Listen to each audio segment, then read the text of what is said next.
Hello guys, तो आज का हमारा टॉपिक है कंप्यूटर फंडामेंटल्स। कंप्यूटर फंडामेंटल्स के अंदर जैसे कि कंप्यूटर हार्डवेयर की नॉलेज आज हम लेते हैं कि कंप्यूटर हार्डवेयर जितना ही कंप्यूटर सॉफ्टवेयर की आपको ज़रूरत है उतना ही हार्डवेयर की। मीन्स आपके सिस्टम में कोई प्रॉब्लम आ रही है तो आप उसे कैसे मैनेज कर सकते हैं, क्या कुछ चीज़ें होती हैं क्या, तो उस तरीके उसे हार्डवेयर कहा जाता है। जैसे कि मान लीजिए हार्डवेयर की डेफिनेशन क्या होगी, कंप्यूटर के ऐसे पार्ट्स जिन्हें हम देख सकते हैं, छू सकते हैं और एक जगह से दूसरी जगह ले जा सकते हैं, उन्हें हार्डवेयर कहते हैं। एग्जाम्पल के तौर पे आप जैसे कि मैंने 3 एग्जाम्पल दे रखे हैं, मॉनिटर, माउस, कीबोर्ड, ठीक है। तो इसमें कोई भी हो सकता है, हार्ड डिस्क हो सकती है और लाइक रैम हो सकती है, मदरबोर्ड हो सकता है जिसे आप टच कर सकते हैं।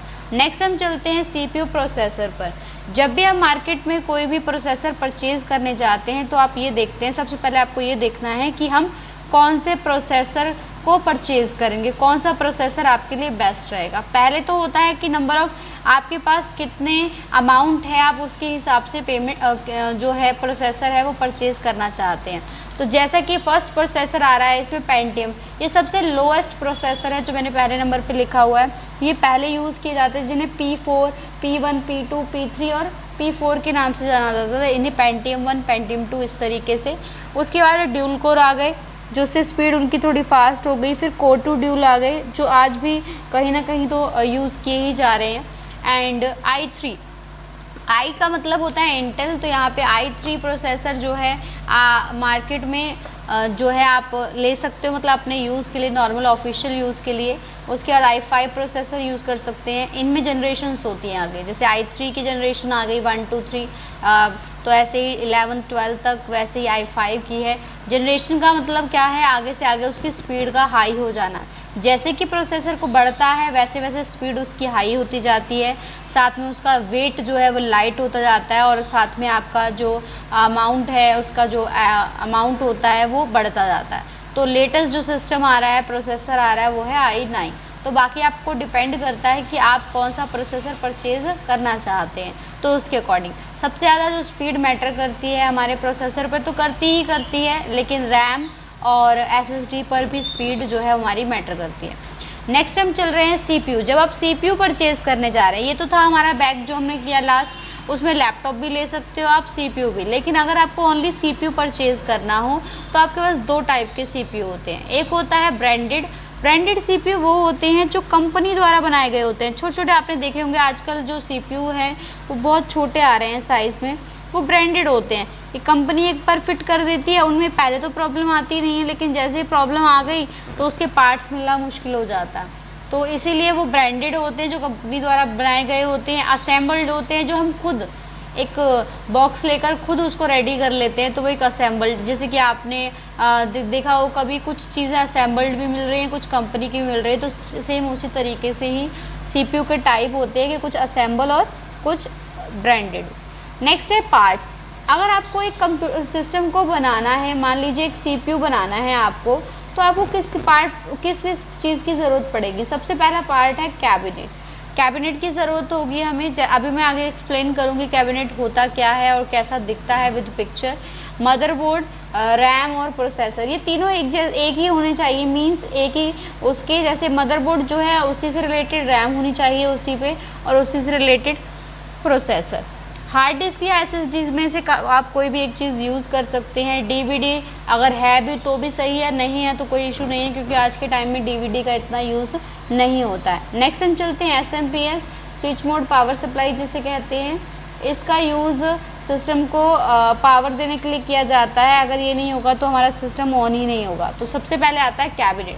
आप लोग इसे CPU बोलते हैं, तो ये CPU नहीं होता, ये कैबिनेट होता है। कैबिनेट के अंदर सामान को लगाया जाता है, जो भी आप असेंबल्ड कर रहे हैं, असेंबल्ड CPU होगा। तो इसमें लगाकर 1 बाय 1 पार्ट्स को और इसे असेंबल्ड CPU बनाया जाता है। तो जैसे में ये हमारा कैबिनेट है, CPU हम इसे नहीं कहेंगे। नेक्स्ट हमारे पास आ जाता है इसी के अंदर मदरबोर्ड। ये मदरबोर्ड दे रखा है। मदरबोर्ड जो है वो इसे मेन बोर्ड कहते हैं। इसे PCB कहा जाता है, प्रिंटेड सर्किट बोर्ड। ये क्या करता है, इसी बोर्ड की हेल्प से ही क्या होता है, हमारा जो सिस्टम है वर्क करता है। जैसे कि मान लीजिए मैं इसमें पॉइंटर ऑप्शन यूज़ कर लेती हूँ और ये जो मैं आपको इसमें मार्क करके दिखाती हूँ, ये जो आपको दे रखा है इसके अंदर, ये यहाँ पे आप देख रहे हो प्लेट टाइप में ये जो बना रखा है आप यहाँ पर, ये जो है ये CPU है, इसे CPU कहते हैं। ये आपको उल्टा दिखाई दे रहा है, इसके अंदर जो होती है पिंस होती हैं, तो ये CPU है हमारा। जो रैम की स्लॉट है यहाँ पे आपको दे रखी है, ये जो बड़ा सारा ब्लैक सारा बॉक्स बना हुआ है, ये रैम की स्लॉट बनी हुई है। इसके अंदर और भी चीज़ें हैं यहाँ पर, ये जो ये वाइट कलर की आपको दे रखी है, ये PCI स्लॉट कहा जाता है इनको। तो यहाँ पे कोई एक्स्ट्रा कार्ड्स को लगाने के लिए इसका यूज़ किया जाता है।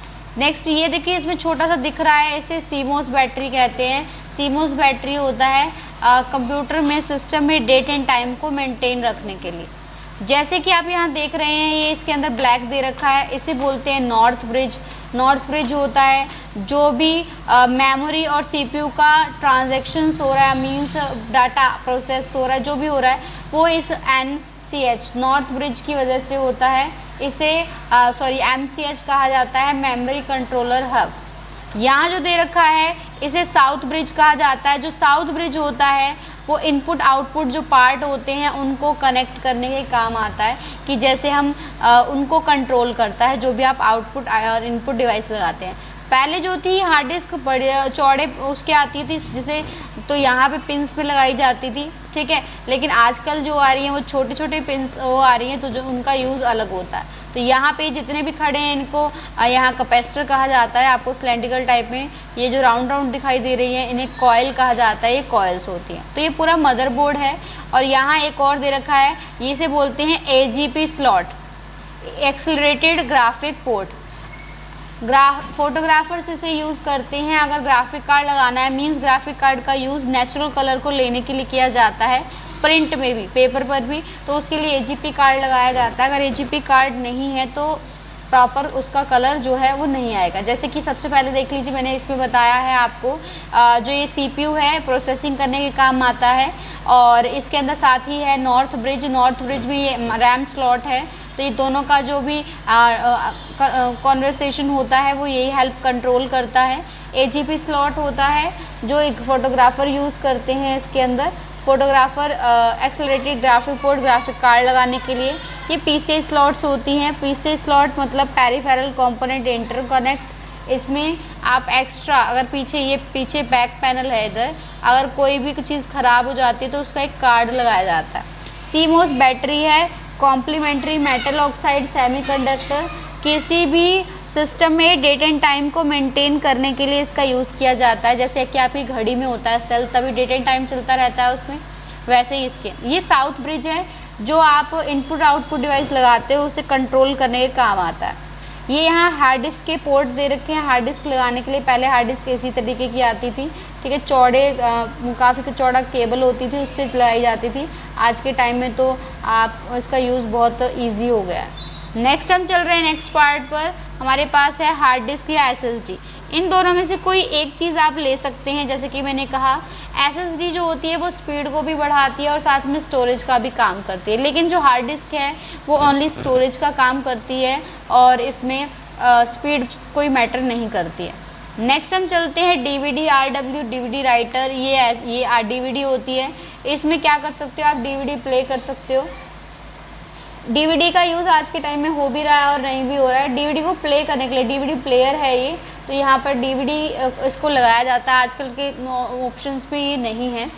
उसके बाद है SMPS switch mode power supply. Switch mode power supply का जो यूज़ होता है वो होता है, अब हमारा जो सिस्टम होता है वो DC करंट से चलता है। DC करंट मतलब डायरेक्ट करंट, और हमें जो बोर्ड से मिल रहा है वो अल्टरनेट मिल रहा है, मींस AC करंट AC होता है, अल्टरनेट करंट। तो ये इसका जो काम होता है SMPS का, वो होता है AC करंट को DC करंट में कन्वर्ट कर देना, तभी हमारा जो कंप्यूटर है वो काम करता है।